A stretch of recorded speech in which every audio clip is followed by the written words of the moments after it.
एक भी वो फैसला नहीं कर पाए मोदी जी जो उन्होंने सत्ता में आने से पहले देश की जनता से हमसे सबसे वादा किया था।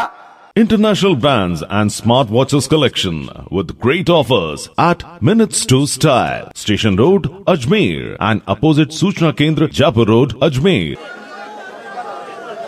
महामहिम राज्यपाल महोदय के घेराव के इस कार्यक्रम में आदरणीय बीडी कल्ला जी,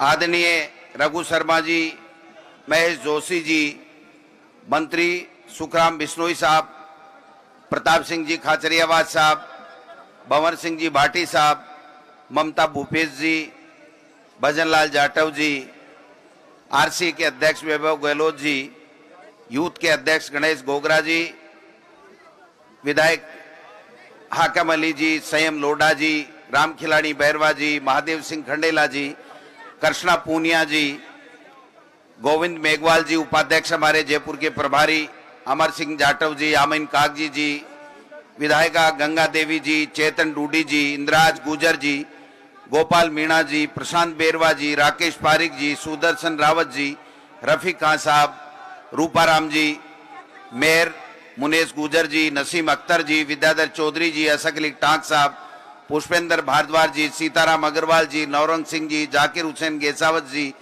सेवा दल के प्रदेश अध्यक्ष हेम सिंह जी, रुक्मणी कुमारी जी, पूजा वर्मा जी, गोरा जी, ज्योति खंडेलवाल जी, शंकर पन्नू साहब, गोविंद मेघवाल जी, अभिषेक चौधरी जी और तमाम मंच के ऊपर बैठे हुए नेतागण, जिसमें भूराराम चौधरी जी, जसवंत गुदर जी, आरसी चौधरी जी, जियावर रहमान जी, देशराज मीणा जी, राजेंद्र यादव जी, गजेंद्र सांखला जी, राजेंद्र मूड जी, फूल सिंह ओला जी, मूलचंद मीना जी, गोपाल गेसाव जी और तमाम नेता, किसी का नाम रह गया हो तो माफी चाहता हूं, तमाम वो कार्यकर्ता जो जोश खरोश के साथ में इस कार्यक्रम में पधारे हैं।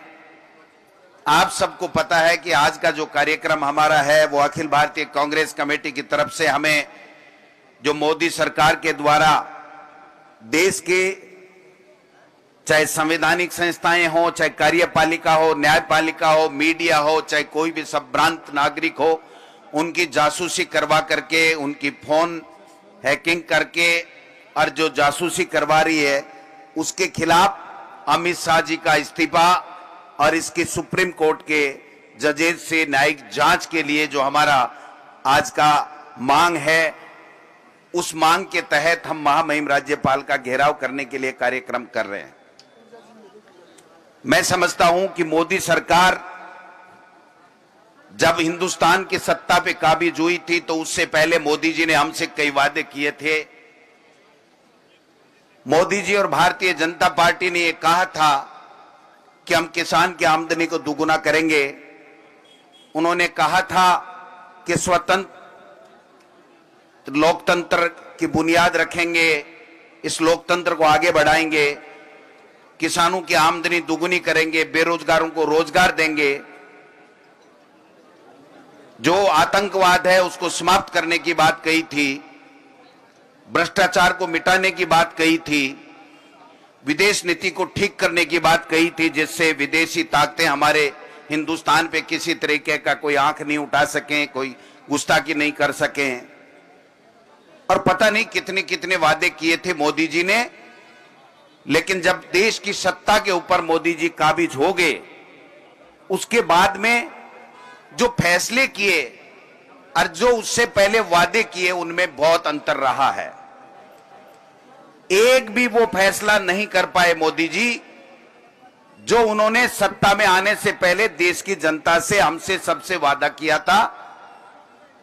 न किसान की आमदनी दुगुनी करने का काम किया, न चाइना को आंख लाल दिखाने का वायदा पूरा किया, न बेरोजगारों को रोजगार देने का वादा पूरा किया, और उल्टे नोटबंदी लेकर के आए, देश की अर्थव्यवस्था को चोट पहुंचाई, पाकिस्तान में जाकर के और वहां के देश के प्रधानमंत्री जी की मम्मी जी के पैर छू करके वहां पर जो काम करके वो आए थे वो सबने देखा।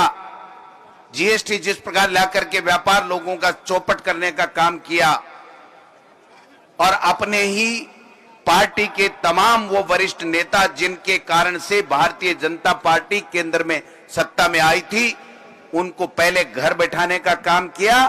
और अब जब सेकंड फेज इसलिए कि पहले में वो सत्ता में आए जनता से झूठे वादे करके, और दूसरी बार जब सत्ता में आए तो मोदी जी सेना के शौर्य के पीछे छुप करके सत्ता में आ गए।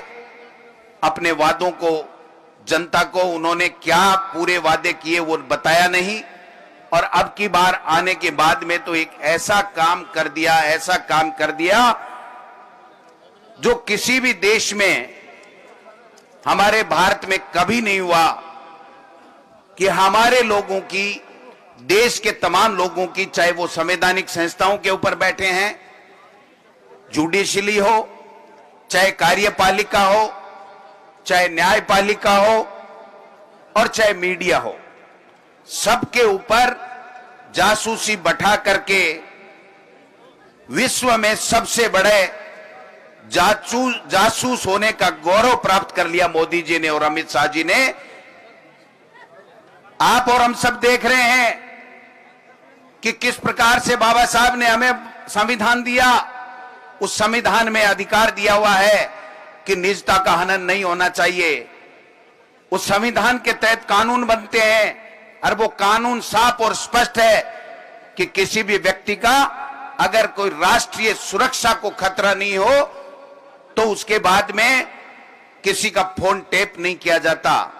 लेकिन यहां तो जो पेगासिस सॉफ्टवेयर के माध्यम से मोदी जी ने और अमित शाह जी ने ये खरीदा, और खरीद करके पूरे देश के तमाम नेताओं, तमाम जजेज, उनसे जुड़े हुए लोगों के, तमाम मीडिया के अच्छे अच्छे जो घराने हैं, मीडिया हाउस हैं, उनके ऊपर किस प्रकार से उन्होंने पहरेदारी बैठाई और उनके फोन हैक करके, उनके फोन टेप करके उनकी बातों को सुना। आज ये लोग कह रहे हैं, इनके आईटी मंत्री कह रहे हैं कि हमने कोई फोन टेप नहीं कराए। 2019 में लोकसभा के अंदर इसी मोदी सरकार के मंत्रियों ने यह कहा था कि हां, हमें शिकायत मिली है कि एनएसओ को हम लोग नोटिस दे रहे हैं कि किस प्रकार से फोन टेपिंग हो रहे हैं। मैं समझना चाहता हूं कि आप बताइए, जब सरकार के अलावा ये सॉफ्टवेयर मिल नहीं सकता, मोदी जी और अमित शाह के अलावा कोई खरीद नहीं सकता, तो आप किस प्रकार से अपने केंद्र के मंत्री, अपने पूर्व मुख्यमंत्री, अपने नेता, हमारे नेता राहुल गांधी जी, उनका स्टाफ और तमाम मीडिया के बड़े बड़े हाउस, प्रिंट मीडिया के लोग, उनके फोन किस प्रकार से टेप किए जा रहे थे, ये बताने का कष्ट करेंगे मोदी जी और अमित शाह जी। हमारे नेता राहुल गांधी जी बार बार कहते हैं कि इससे बड़ी झूठों की कोई पार्टी नहीं है। ये अमित शाह और मोदी जी झूठों के बादशाह हैं। ये देश के ऊपर हिटलर शाही से शासन कर रहे हैं। न अपनी पार्टी के लोगों को पूछ रहे हैं, न दूसरों को पूछ रहे हैं। मैं कहना चाहता हूं कि आरएसएस के लोग इसके ऊपर शासन करवा रहे हैं। ये वही आरएसएस के लोग हैं जो गोविंद मेघवाल जी सही बात कह रहे थे कि कांग्रेस पार्टी और यहां के महान नेता सब मिलकर के जब देश को आजाद करा रहे थे, तो ये आरएसएस के लोग उसकी मुखबिरी करने का, अंग्रेजों की मुखबिरी करने का काम कर रहे थे। ये वही लोग हैं, यही संस्कृति है। आरएसएस की पाठशाला में यही पढ़ाया जाता है और इसीलिए देश के लोग इस आरएसएस से नफरत करते हैं, इस आरएसएस को सबक सिखाना चाहते हैं। और मैं इस मंच के माध्यम से कहना चाहता हूं, ये छोटी मोटी बात नहीं है, ये छोटा मुद्दा नहीं है। आप किसी को नहीं बख्श रहे हो, सबकी निजता का हनन कर रहे हो, सबकी बातों को टेप कर रहे हो। एक पति और पत्नी बात कर रहे हैं, उसकी फोन को आप टेप कर रहे हो। एक नेता अपने परिवार से बात कर रहा है, उसका फोन टेप कर रहे हो। एक नेता अपने नेता से बात कर रहा है, उसकी फोन को आप टेप कर रहे हो। अरे आपने तो नेताओं को छोड़ो, नेताओं के ओष्ठियों को भी नहीं छोड़ा। इससे ज्यादा नीचता की कोई पराकाष्ठा जो मोदी सरकार ने की है वो हो नहीं सकती है। मैं निवेदन करना चाहता हूं, अगर इनमें दम है तो सुप्रीम कोर्ट से जांच करवाइए। लेकिन मैं कहना चाहता हूं इस मंच के माध्यम से, इस मोदी सरकार ने अगर कहीं रेड डलवाई, इनकम टैक्स की हो चाहे ईडी की हो, वो अगर रेड इन्होंने डलवाई है तो अपने भी नेताओं के साथ साथ कांग्रेस के उन तमाम नेताओं के खिलाफ जो चाहे मुख्यमंत्री हो, चाहे मुख्यमंत्री के नजदीक हो, उन सब के ऊपर रेड डलाने का काम कर रहे हैं।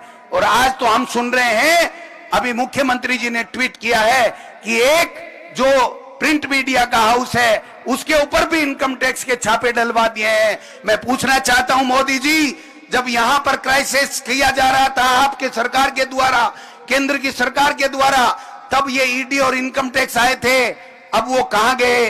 उनका मुंह उन मीडिया हाउस की तरफ चला गया जो कभी न कभी किसी न किसी बात को हो सकता है सच्चाई छापते थे, आपकी नाकामी छापते थे। और मैं कहना चाहता हूं कि जब ये कोरोना आया था उसमें विफलता मोदी सरकार की रही, मोदी सरकार चुप करके बैठ गया, लाखों लोगों की जाने गई। और आज जब भ्रष्टाचार का आरोप आरएसएस के प्रमुख के खिलाफ लगा तो जैसे चूहा बिल में घुसता वैसे दिल्ली जाकर के अपने आकाओं के पास में वो भ्रष्टाचारी लोग बैठ के जांच में सहयोग नहीं कर रहे हैं, उल्टे यहां पर 8-8 मुख्यमंत्री बने घूम रहे हैं। एक मुद्दा बता दीजिए जनता का, एक मुद्दा बता दीजिए कि पानी के लिए इन्होंने लड़ाई लड़ी क्या? इन्होंने किसान के लिए लड़ाई लड़ी क्या? 8 महीने 10 महीने से ये किसान सड़कों के ऊपर बैठे हैं, इनकी सुनने वाला कोई नहीं है। आप कह रहे थे ना कि नोटबंदी खत्म करते आतंकवाद समाप्त हो जाएगा, भ्रष्टाचार समाप्त हो जाएगा, काला धन विदेशों से आ जाएगा। मैं पूछना चाहता हूं मंच के माध्यम से, आ गया क्या मोदी जी काला धन? हो गया क्या भ्रष्टाचार समाप्त? अरे भ्रष्टाचारियों, आपको शर्म भी नहीं आती? आप तो भ्रष्टाचार इतना कर रहे हो कि पीएम केयर फंड जिसकी कोई ऑडिट नहीं होगी और देश की नामी गिरामी जितनी भी कंपनियां हैं उनका सीएसआर ला करके भ्रष्टाचार के आकंठ में आप लोग डूबे हुए हो। किस मुंह से आप बात करते हो? किसानों के सामने आप आंख मिला के बात नहीं कर सकते। गरीब की थाली से रोटी जा रही है, महंगाई दिन प्रतिदिन बढ़ रही है, आपको ने पेट्रोल के, डीजल के और गैस के और हम तमाम जो वस्तुएं उपभोक्ता की है उनकी रेटें कम करने की आपको चिंता नहीं है। आप सबके फोन टेप करा रहे हो। अरे भाई, वसुंधरा जी को तो वैसे ही कोने में बैठा दिया, उसके ओएसडी को भी टेप कर रहे हो आप फोन। इससे ज्यादा शर्म की क्या बात हो सकती है?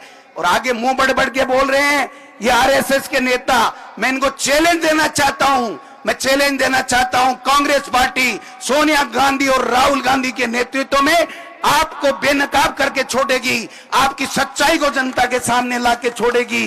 जब तक हम पीछा नहीं छोड़ने वाले हैं। निम्बाराम जी सुन लीजिए मेरी इस आवाज को, किसी भी देश के कोने में छिप जाइए, इस पुलिस की जांच का सामना आपको करना पड़ेगा। दूध का दूध, पानी का पानी होकर के रहेगा। कभी मदन दिलावर जी भाषण ठोक रहे हैं, 25 साल बाद में बैकलॉग पूरा हुआ, वापिस मुख्य धारा में आए हैं, विधायक बने। कभी गुलाब चंद कटारिया जी भाषण जोड़ रहे हैं। अरे भाई, इतनी मिर्ची क्यों लगती है इस आरएसएस के खिलाफ जब हम लोग सच्चाई की बात बोलते हैं? मिर्ची लगने की जरूरत नहीं है। अगर आप में हिम्मत है तो मेरे किसी भी मामले में आप जांच करवा लीजिए, मैं उनके प्रदेश अध्यक्ष और कटारिया को न्योता देता हूं। और वरना उस निम्बाराम को यहां लाइए, राजस्थान में ला करके बताइए कि ये पुलिस के सामने निम्बाराम आ गया। शर्म नहीं आती तुमको? तुम किसान के बेटों से एलर्जी करते हो, किसान के बेटों की मार्कशीटों को चाटते घूम रहे हो और भ्रष्टाचार के आकंठ में डूबे हुए लोग हो। आपको शर्म नहीं आती थोड़ी बहुत? आप किस मुंह से बात कर रहे हो? अरे अगर कलई खोलूंगा ना तो कलई खुल जाएगी। आपने इनडायरेक्ट में वसुंधरा राजे जी की सरकार में, जिसमें कटारिया जी आप मंत्री थे, उसके ऊपर आरोप लगाने का काम कर रहे हो। और आपके मोदी जी और अमित शाह इस देश के लोगों की जासूसी करा रहे हैं। आपको शर्म आनी चाहिए। हम लोग राज्यपाल का घेराव करेंगे, अंतिम दम तक करेंगे। मित्रों, घबराने की जरूरत नहीं है। ये जीवन एक बार मिलता है, बार बार नहीं मिलता है।